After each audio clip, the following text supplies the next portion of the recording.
Hi Clark County, it's Brett Simpson here, and I'm running for County Auditor because election integrity matters. In today's episode of The Biggest Lie, we once again visit Auditor Greg Kimsey's public statement on Facebook that, in a single paragraph, sums up his entire political platform. In this statement, we can see the mechanics of dishonesty in full view, as likely passed down through talking points and memos from the state level. We'll always provide you a copy of his statement in its entirety, so nothing in this series can be taken out of context. Let's begin. Sentence number 4. Kimsey says, quote, "In addition, the chain of custody is tested by reconciling the number of ballot envelopes received, the number of voters who were given credit for voting, and the number of ballots that were counted." I'm sorry, but that answer has nothing to do with the chain of custody.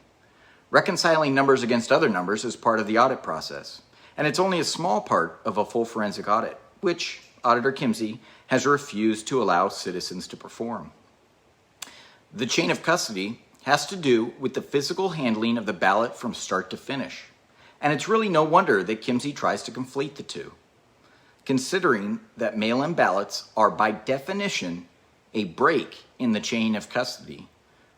The chain of custody actually begins when ballots leave the election department. The U.S. Post Office is notoriously bad at delivering mail.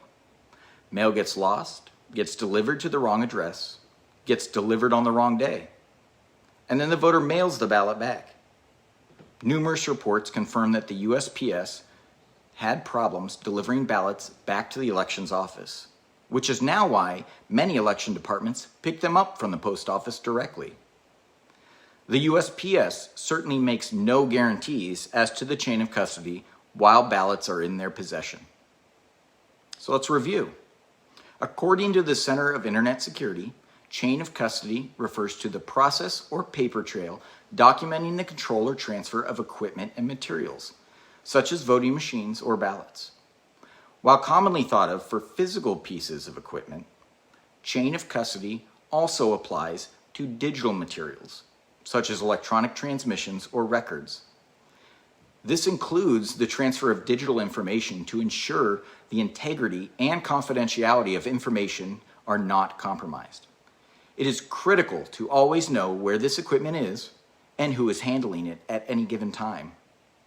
A loss of physical or digital control can create unmanageable risks, result in election offices being unable to provide assurance a machine or system has not been tampered with, and undermine established public processes.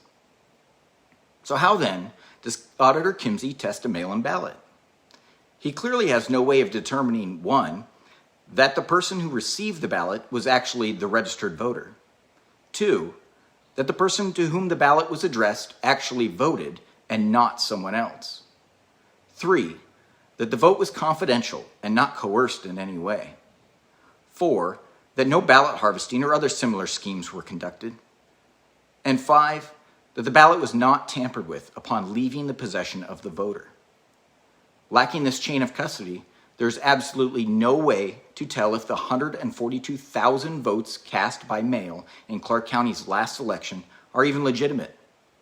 The limited security features lauded by mail-in vote proponents, including date and signature verification, are merely window dressing when you can't track the source of the ballot. They are only provided as a consolation to the gaping break in the real chain of custody, the two-way travel of the ballot between the voter and election office. It's simply another prime example of what I call security theater. When I'm elected, we'll always make sure that registered voters are exactly who they say they are, live exactly where they say they live, and vote legally in every single election. Is that really too much to ask from your county auditor? I think not. What happened to the chain of custody when Auditor Kimsey shipped the Clark County election system's Hart InterCivic hard drives to a vendor headquarters in Austin, Texas, to be upgraded from Windows 7 to Windows 10 and from Verity software version 2.3 to 2.5?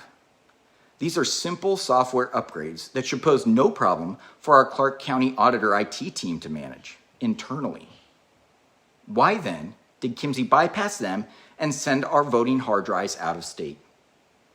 Even worse, Kimsey neglected to image and retain the hard drive data of the operating system software and application software prior to sending the drives out of the building, out of the county, and out of the state to the same vendor we discussed in episode 2, Hart InterCivic, owned by Devin Talbot. Did Kimsey hope they'd be returned in perfect condition with no hidden or executable files inserted by the vendor? Oh, that's right. That's why they call it the trusted build. We should just trust that all was built correctly. So when you hear Kimsey say the chain of custody is tested by reconciling the number of ballot envelopes received, the number of voters who were given credit for voting, and the number of ballots that were counted, now you know how simply untrue that statement really is. Join me at simpsonforauditor.com and join our fight to restore election integrity to all citizens of Clark County.